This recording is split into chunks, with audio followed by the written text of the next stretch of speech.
Olá, gente. Bem-vindo ao primeiro episódio do Dot Talks. Hoje nós temos aqui Vitor Arnaud. Vitor, já vou começar com uma pergunta para você. O que você imaginou um dia antes de entrar na Equinix? Se você considerar que eu entro, né, nessa jornada, que continua até hoje em 2006, quando eu estava no segundo ano do mestrado, não tinha nem ideia. Para mim, assim, quando o fundador da Log, né, na época, me chamou, ele falou assim, cara, é um projeto de 3 meses, você vem aqui, me ajuda a fazer essa fusão entre a Domino e a Condomínio, depois você vai e termina o seu mestrado. E aí aquele velho teorema de Jacques, né, do nerd, que é, já que você está aqui fazendo isso, me resolve esse outro problema, que é muito comum em startup, empresa que está fazendo fusão e aquisição. E aí acabou virando o projeto da minha vida, fui assumindo diferentes missões dentro da Equinix, mas assim, até pouco tempo atrás, eu não me imaginava na posição. Mas sabe quando surge a oportunidade, você olha para a trajetória e fala, cara, é o próximo passo natural. E aí tendo também todo o apoio do Carvalho, que a gente estava brincando aqui há pouco tempo, que está viajando para cacete, mas eu acho que aí eu assumo a presidência em 2022, no final de 2022, eu acho que foi um ponto natural da trajetória, mas eu falo muito que assim, eu estou presidente, né? Eu não sou o presidente, porque como a Equinix é uma empresa que está crescendo muito rápido, com muita oportunidade, não só no Brasil, como no mundo todo, nada impede que eu tenha outra função daqui a pouco também. O mais importante é ter jornadas bem definidas, e eu acho que a Equinix permite que a gente tenha isso muito, muito bem lá dentro. Mas são 20 anos. Só 20 anos. Apenas 20 anos. Para você que está assistindo, como eu falei, esse é o nosso primeiro episódio de um novo quadro chamado Dot Talks, onde a gente chama pessoas que estão construindo o nosso mercado de TI e Telecom, e nada melhor do que Vitor Arnaud. Arnaud, pra gente começar a entender um pouquinho mais do que é o Arnaud, fala um pouquinho do Arnaud, não só o profissional que a gente já conhece, mas o Arnaud, a pessoa Arnaud. O Arnaud, né? O que eu posso te contar? Eu sou engenheiro de produção, esse eu sou porque eu me formei, não sei como fugir, né? Tá registrado no MEC que eu sou engenheiro de produção, mas sempre tenho uma coisa, né, que eu acho que desde pequeno, eu sou o irmão mais novo, né, na minha família. E eu sempre tive um exemplo muito forte em casa de estudo, né? Meus avós foram imigrantes dos dois lados da família e sempre passaram uma ideia muito forte para os meus pais, nos dois lados, que educação era o único jeito de você efetivamente evoluir, né? E aí, tanto do lado da minha mãe quanto do lado do meu pai, eles foram os primeiros da família a fazer faculdade e passaram isso pra gente de forma muito, muito presente, né? Acho que assim, eu tive a vantagem de ser o irmão mais novo, então meu irmão mais velho também foi um exemplo muito forte pra mim nesse sentido, né? De estudar muito pra montar, fazer a carreira e tudo mais. Só que eu acho que meus pais, eles trouxeram pra gente uma coisa adicional, que é não só a formação, mas também impactar positivamente as outras pessoas, que, né? Não é só se você tirou uma nota boa, não é só se você está ganhando bem, tem um bom emprego. Tá, mas e o impacto na vida das pessoas? O que você está fazendo para contribuir? O que você está fazendo para pegar o teu lugar privilegiado, independente de onde você estiver, e ajudar pessoas que não têm as mesmas condições que você? Como é que você ajuda essas pessoas a ter mais oportunidade, né? E isso, não estou falando assim, não é nada de pobreza extrema, né? Tem pessoas em todos os níveis hoje que precisam de ajuda. Óbvio que quando a gente fala em acesso, né, ao básico, à comida, saneamento, você tem condições mais específicas e a gente acaba atuando em alguns projetos, a gente apoia, a gente é muito forte com ONGs e tudo mais no lado pessoa física, mas eu acho que a gente sempre foi muito, a gente teve sempre muito embutido na nossa vida essa coisa de ajudar, mas de forma prática, não aquela coisa do vamos só simplesmente torcer de que dê tudo certo. Não, o que você fez? E a gente era muito cobrado disso, então acho que isso meio que me transformou a minha carreira e eu vejo isso muito no meu irmão também. E aí depois da engenharia de produção, a gente continuou estudando muito, então acho que isso acabou formando meio que quem eu sou, né? Então assim, o que você gosta de fazer? Cara, eu gosto de esporte, né? Assim, eu treino todo dia de manhã, tenho minha rotina de acordar cedo, não que eu incentive ninguém, se você não quer acordar às 5 da manhã, cara, não acorda. Sim. Se você quiser ir treinar de noite, treina de madrugada, treina na hora que você quiser, mas o importante é você ter seu treine, né? Treino. O importante é você cuidar da sua saúde, né? E aí cada um vai cuidar de uma maneira específica, né? E também não tô falando, não é pra você quer uma coisa extrema, você vai comer salada o dia todo, não vai beber, não, cara. Tem os seus prazeres também, mas eu acho que você tem que encontrar os hábitos que fazem bem pra você e bem quem tá com você, né? Gabi está comigo há mais de 6 anos, né? Então, assim, ela também compartilha disso comigo, dessa rotina. E eu também acabo fazendo muitas coisas que eu aprendi com ela para fazer o negócio funcionar. Mas no final é uma rotina bem puxada. E eu acho que isso é importante para o pessoal entender também que nada disso acontece por acaso, né? As coisas vão convergindo, né? Com certeza. Quando o Zaka, né, que é o fundador daquela newsletter, ele fala isso, que eu acho que é bem interessante, que é para você ter sucesso, né, para você conquistar as coisas que você quer, você tem que aumentar sempre a tua superfície de sorte. Aumentar o contato com mais gente, com mais oportunidade. Então,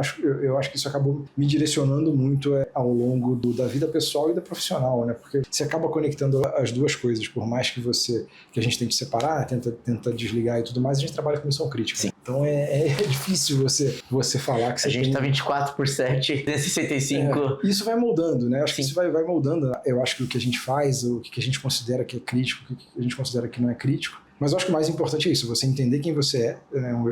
Para você construir seus hábitos e construir a tua rotina e fazer o que você gosta, seja leitura, seja esporte. Também sou apaixonado por cachorro, adoto cachorro. Assim, se me deixar entrar num abrigo de cachorro abandonado, provavelmente eu fecho o abrigo para eu cuidar de todos eles. Temos quantos cachorros hoje? Tô com dois. Eu trouxe da Enchente do Sul e outro a gente adotou acho que de um abrigo de Mogi. Mas é assim, quando alguém chega e fala, não, eu vi um negócio, eu já falo, cara, não fala. Porque se vier me falar que você encontrou um cachorro que tá... Já manda lá na casa. Tá, eu não tenho filtro, né? O Fire não tem regras.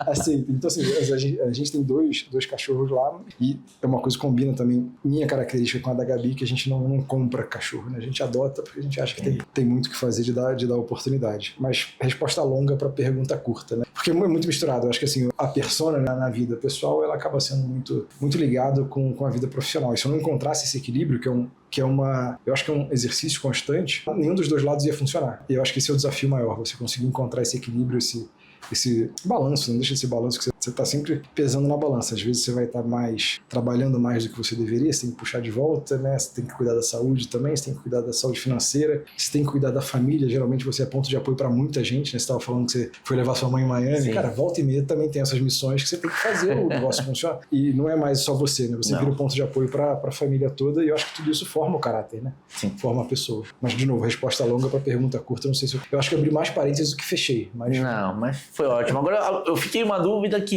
Como um engenheiro foi parar em tecnologia? Engenheiro de produção, né? Engenheiro de produção, né? Engenharia mais zoada, né? Mas o que você faz? Qual o produto final, né? Não é navio? Não, prédio? Não é, eu não faço nada, mas eu produzo alguma coisa. Cara, desde pequeno a gente teve muito assim. Meu pai e minha mãe sempre botaram pra mim. Primeiro, você foi nascido onde? Rio de Janeiro. Rio de Janeiro, 1979. Rio de Janeiro, meu nasceu no Rio de Janeiro. E desde pequeno, assim, meu pai e minha mãe sempre davam pra gente acesso à tecnologia. Tipo, naquela época era algo... Era rádio, a tecnologia era rádio. TK3000, né, aqueles computadores lá dos primórdios MSX. E sempre, mas assim, era de uma maneira muito interessante, que a gente era muito curioso, então a gente desmontava as coisas. E o trato era, você pode até desmontar, mas você tem que montar de novo. Se você quebrar, o problema é teu, né? Sim. E eu acho que isso trouxe pra gente uma curiosidade, mas uma disciplina muito grande também, que você tem que ser responsável pelo que você faz, né? Pelas coisas que você faz. Então isso sempre me deixou muito ligado com o mundo de tecnologia. Então, assim, quando fui crescendo, né, no colégio, e tudo mais, eu era sempre um dos únicos que tinha computador em casa, né? Que tinha joguinho e tudo mais, o pessoal estava mais no videogame. Meu irmão também, e a gente teve acesso à programação, né? Linguagens de programação lá dos primórdios, né? Antes até do C++, que são linguagens bem arcaicas, né? Quando você discutia quase no binário com o computador. Mas, né? Você sabe que eu tive esse mesmo trauma. Então, assim, lá em casa, o meu pai, eu via todos os amigos com Super Nintendo, Master System, e ele falava, não, você vai ter computador. Pronto pra jogar, eu falava, mas pai, como que eu jogo? Daí ele tinha o disquetinho pra jogar Prince of Persia. Aí você clicava, ia lá buscar água, voltava, ele tinha acabando de subir. Isso não caísse. Com o monitor verde ainda. Nossa. Então... E aí ele falava a mesma coisa, ele falou, eu quero que você mexa, só que ele não me dava a responsabilidade de montar. Ele falava assim, ó, eu quero que você mexa e aprenda, porque esse vai ser o futuro, não vai ser o videogame que vai dar futuro. Legal. Então... Isso é legal. E você vê que isso é interessante, né, Edu? Porque assim, muita gente que está no nosso mercado hoje passou por isso, né? Passou por isso. Em algum momento. Mas nós somos a última geração que pegou essa transformação, né, Arnold? É um bom ponto. A gente pegou realmente o início dessa transformação. Porque se você pensar hoje em dia, essa geração de hoje, por exemplo, eu vejo meus filhos, eu tenho 2 filhos, né? Eu vejo o Gael que tem 10 e a Pérola que tem 5. A Pérola já tem celular. Ah, mas beleza, é errado? Eu acho que é errado. Mas ao mesmo tempo, ela já tem que ter o contato com a tecnologia. Eu penso, é claro que a gente tem que colocar um limite em tudo. Controle. E aí vem outras coisas. Mas, por exemplo, eu vejo o Gael fazendo coisas que ele me ensina às vezes, e mesmo eu sendo tecnologia, às vezes ele me ensina, ele fala, não, papai, clica aqui que faz isso e acontece isso. Eu falo, ah, legal. Daqui a pouco eu tô colocando ele pra ser o meu suporte, né? Então, ela já veio de uma geração onde ela pegou o irmão, ela é 5 anos mais nova, então ela já pegou o irmão que já sabe, e ela já sabe coisas mais do que ele. É verdade. Então, assim, pra eles é uma coisa já que meio que... É o sistema operacional deles. O sistema operacional deles é muito rápido. Mas eu acho que isso é interessante que você está falando, Edu, porque hoje é mais comum.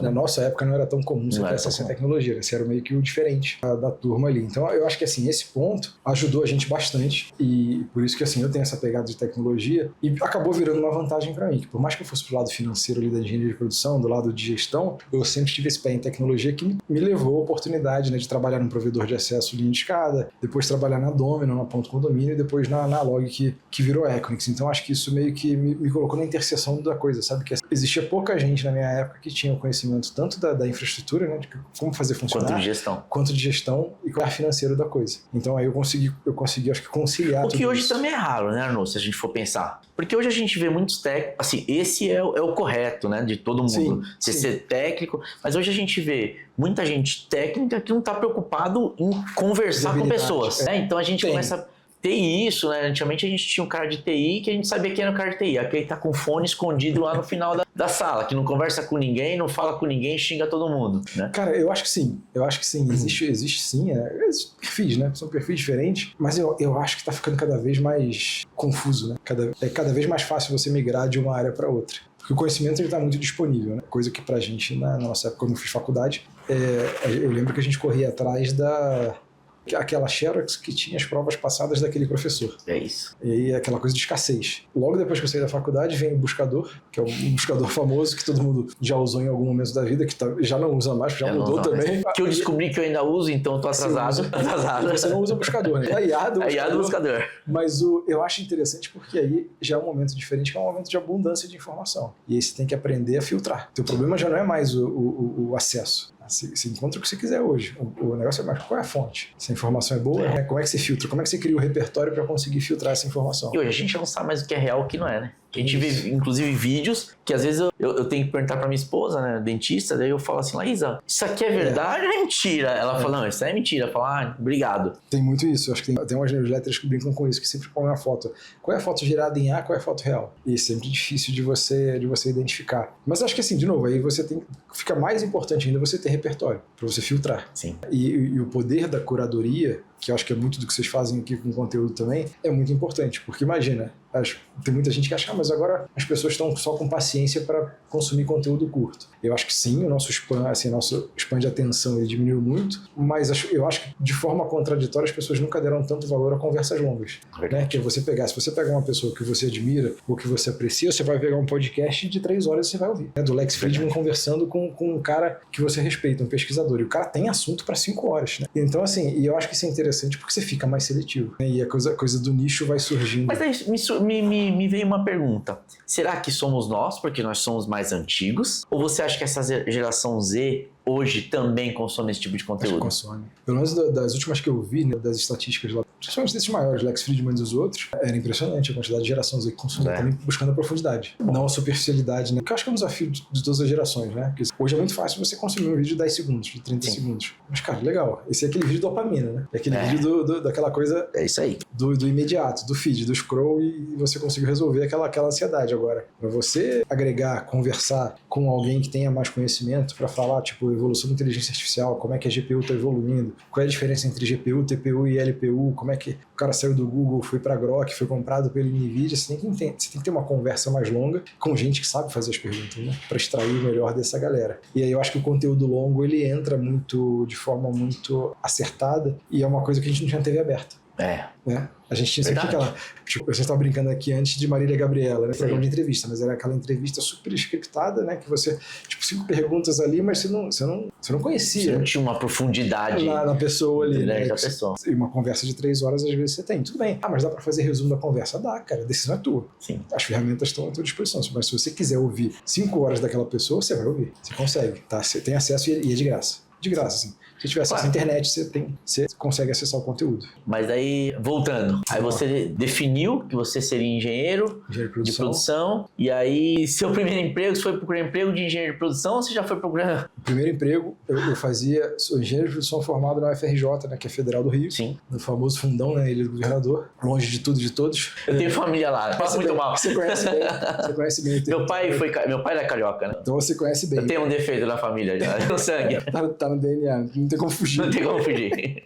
Mas, cara, estudei no fundão. No terceiro período, eu fui trabalhar num provedor de acesso de escada, de linha da internet. Só que eu trabalhei de noite, final de semana, porque era engenharia integral lá. E aí foi aí que eu tive o contato real com a internet. Eu vi, cara, que negócio é esse? Que negócio louco é esse, entendeu? E comecei a ver como as pessoas usavam, né? Comecei a ver padrões de uso, de consumo de conteúdo. Isso real. A gente tá falando de que ano? Cara, antes de 2000, né? Ali é 99, quase 2000 ali. Então, e aí foi esse meu primeiro contato com internet. Depois eu fui para Domino.com, que é uma empresa dos mesmos sócios desse provedor. Parei para terminar a faculdade. Antes de terminar a faculdade, fui condomínio. Cheguei a trancar a faculdade, porque eu achei que ia fazer informática. Mas aí depois, por um estalo, pensei, cara, não, se eu for fazer informática é mais do mesmo. Agora, se eu fizer engenharia de produção, eu vou ter algo diferente. Ele voltei para engenharia de produção. E aí depois, quando eu terminei engenharia de produção na FRJ, emendei com mestrado na PUC. E aí, do primeiro para o segundo ano do mestrado, o Sidney, que é o fundador da Log, me chama para ajudar ele com a fusão da Ponto Condomínio com a Domino. E aí começa a jornada de Equinix, né? Eu acho que foi aí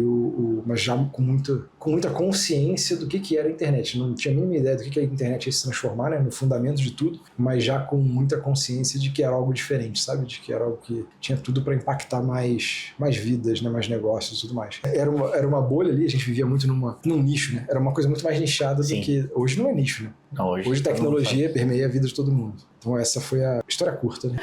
Arnaud, e hoje, pensando no Arnaud de hoje, mais maduro, você tem noção do seu nome hoje no mercado? Você sabe que muitas pessoas, né, que estão no mercado já conhecem o Arnaud. O que você deixaria para essas pessoas? Assim, a pessoa que está começando, as pessoas que estão ouvindo a gente aqui, o que você deixaria falando assim, gente, acho que o caminho pro futuro é este. É claro que a gente vai falar, a gente estava brincando ali, eu estive em Barcelona agora, e a gente fala de inovação. A inovação para todo mundo tá bom, é IA e robô. Mas será que é só isso? Porque pra gente trabalhar aqui, a gente tem que ter pelo menos a lógica. Então, por exemplo, você que é engenheiro, como engenheiro, você tem uma boa lógica, né? Para conseguir formar, você teve uma boa lógica. Então, você tem que, inclusive, saber perguntar para IA o que você quer ter de resposta. Então, o que você deixaria para as pessoas dizendo assim, gente, eu acho que o futuro... É claro que a gente pode colocar aqui, a gente tem mercado para tudo e para todos, mas o que você acha, assim, que seria o futuro hoje, pensando em tecnologia, que não seja IA nem robô? Cara, eu acho que, assim, o futuro da tecnologia é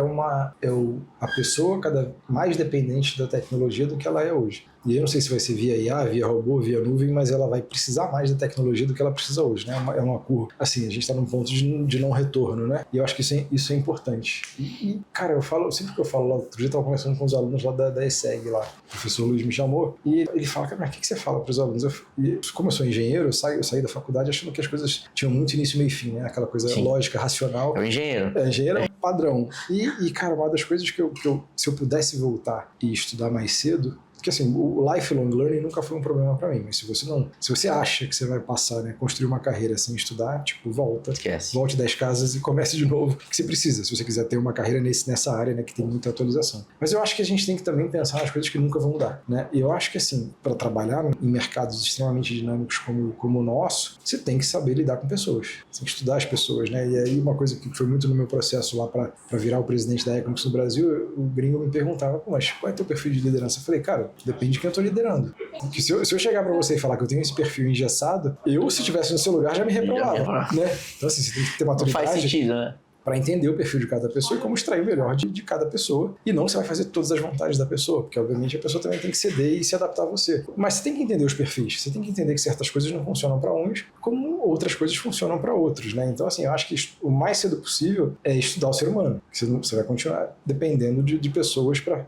Ninguém faz nada sozinho, você vai continuar dependendo de pessoas para chegar onde você quer chegar. Isso daqui a 5 anos, 10 anos, 20 anos, 50 anos, né? E eu acho que isso é bom porque, como não vai mudar, você pode estudar bastante, você nunca vai chegar. É um jogo infinito, né? Você vai estar sempre estudando. E tecnologia, cara, eu acho que assim, sempre estudar tecnologia, independente da tecnologia, com um viés muito prático. Por que eu tô fazendo isso aqui? O que isso vai resolver, né? Como a gente tá falando com o Charles e com a Gabi ali, assim, cara, mas A pior coisa que tem é você otimizar um processo que não precisava existir. Então, assim, você entra naquelas discussões, porra, quadro branco, 20 pessoas envolvidas, e aí chega lá o estagiário e pergunta, tá, mas por que a gente tá aqui? Não dava para arrancar esse processo e o cliente ia se sentir mais feliz ainda? Dava. Então, assim, eu acho que isso é importante, sempre ter esse senso crítico, não se apaixonar pela tecnologia, né? Se apaixonar pelo problema que você está resolvendo e pela solução também, né? Entendendo que a solução é dinâmica e ela vai acabar evoluindo. Então, assim, eu acho que essas coisas são fundamentais que eu fui aprendendo ao longo da carreira, mas se alguém... E eu acho que se aprende muito com experiência também, não tem jeito. Tem parte do aprendizado que eu acho que só funciona com a experiência. Mas se eu pudesse ter isso na cartilha, sabe, ao longo da minha carreira, eu acho que ia ser mais, digamos, mais fácil navegar.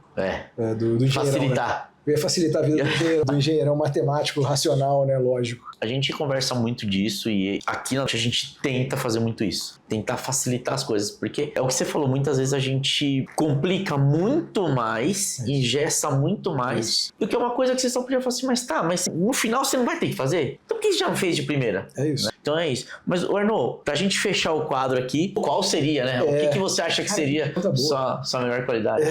Boa pergunta, cara. Eu não sei. Assim, eu acho que eu melhorei muito nessa coisa do trato, né, da comunicação, mas isso assim, é uma construção, porque a necessidade foi demandando, né? Então você tem que conhecer diferentes culturas. Esse lado da empatia foi sendo muito desenvolvido. Quando você tem acesso a uma empresa global, você tem muito que entender o outro lado, né? Aquela coisa do tipo, eu lembro quando o primeiro contato que eu tive com os americanos lá, e eles falam, assim, eu entrava em umas reuniões, tipo, porrada comendo, e aí terminava a reunião, o cara, pô, final de semana, então vamos lá, um churrasco e tal, vocês estão fazendo porrada, que é isso? Cara, não, mas a pancadaria era, a gente tava discutindo a ideia. Eu não tenho nada contra ele, não, é meu amigo pessoal, não sei o que lá. E a gente não tem o latino não tem essa cultura tão forte, né? A gente sempre é o pessoal, esse processo é meu, esse produto não tá falando do processo, falando de mim. E isso, eu acho que essa exposição a diferentes culturas, e isso acho que trouxe uma perspectiva bem interessante, né? E eu acho que isso meio que aumentou o meu repertório muito rápido, essa exposição rápida que eu tive à cultura global da Equinix. Mas eu acho que assim, talvez a principal qualidade que me manteve vivo no mercado é a adaptação. Como eu tive diferentes funções para chegar até aqui, eu nunca tive pronto. Eu sempre fui aprendendo numa velocidade que me permitiu aproveitar outras oportunidades. E provavelmente isso que me manteve, digamos, interessante para a companhia, para eu assumir novas oportunidades. Né? Isso envolve, cara, você ter humildade, né? Envolve você estar sempre estudando, envolve você estar conversando com as pessoas também. E você não vai procurar as pessoas só quando você precisa de alguma coisa. Você vai montando sua rede, você vai conversando, vai estabelecendo sua reputação e confiança e ajudando quem você puder ajudar no caminho também. Mas eu acho que a capacidade de adaptação provavelmente foi o que mais me, olhando para trás agora, né, com a pergunta que você fez, a capacidade de adaptação provavelmente foi o que mais me ajudou. E aí trouxe a me relacionar com a pessoa, me comunicar melhor, tudo isso acho que foi parte da minha jornada, né? Eu acho que isso foi interessante. E tratar a carreira como um ativo. Acho que isso também foi algo que eu fui aprendendo ao longo da jornada, que assim, a carreira é minha, não é de mais ninguém. Então se eu não tratar como um investimento, ninguém mais vai tratar. Aquela coisa, se eu sentar, cruzar o braço e falar, mas a empresa não comprou o curso XYZ para mim, né? O Edu, tô aqui na Dot a Dot, o Edu não pagou o curso para mim. E eu acho que a pergunta que o Edu, dono da empresa, está se fazendo é o seguinte, se ele não investe nele, por que eu vou investir? Por que eu investi? Então assim, isso muito cedo eu comecei a ver, cara, não vou esperar ninguém. Eu vou sempre aumentar minha superfície de sorte. Posso ter sorte na Equinix, não posso ter sorte no mercado. Posso ter sorte empreendendo. Hoje estou investindo em várias startups diferentes. Mas no final do dia é sempre isso. Sempre aprendendo, né? Tendo contato com pessoas e sempre muito curioso sobre a realidade de cada um. Eu acho que isso foi abriu muito a cabeça, sabe? Aumentou muito meu repertório, muito rápido. Até mais rápido do que sala de aula. Não que você não tem que estudar em sala de aula formalmente, mas essa combinação, né, de fontes de informação e da tua capacidade de absorver e se adaptar com base nisso, nesse feedback que você está recebendo no mercado em tempo real, eu acho que foi o que me trouxe até aqui, sem dúvida. Arnaud, obrigado pelo papo, obrigado por nos ensinar tanto, obrigado por vir, não tinha ninguém na cabeça para inaugurar esse quadro. Só sobrou o meu nome. Só sobrou você. Só você. A gente falou assim, quem tá sem fazer nada agora? Terça-feira na Paulista. Mas Arnaud, obrigado por ter vindo, obrigado mesmo. Vocês são parceiros. Você sabe que você pode contar com a Dot do que você precisar. Vocês são de casa, cara. Obrigado por tudo. Gente, obrigado para quem nos assistiu até o momento.